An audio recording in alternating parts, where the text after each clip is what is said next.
กำแปงคือพระกันตาตา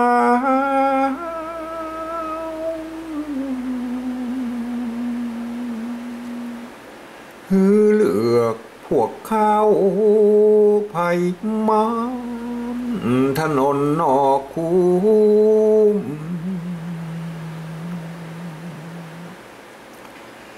เหียกห้องกา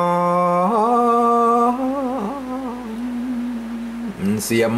สอดการทกทางถักยายังแถม7 วันเสร็จจุนา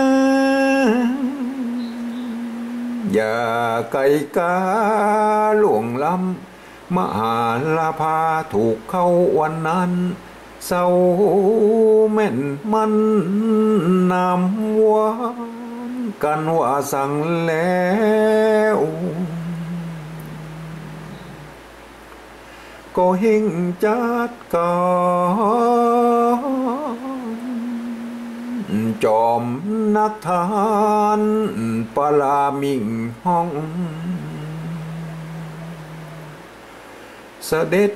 เข้าไปที่ในโคงห้องวิมานทองนั่งนิดกันถึงวันศุกร์พระองค์บ่ผิดก็ฮือสูตรตั้งมนเย็นตานแก่สังฆังและมหาเทนิมนต์สันเป็นติในคุ้มแก้ว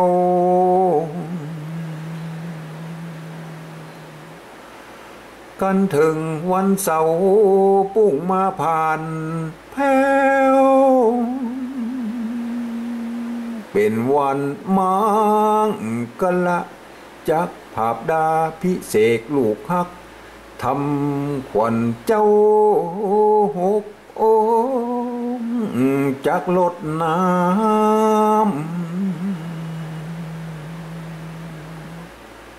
พิธีลงสู่หม่อมหกองค์มาดาเมเจ้า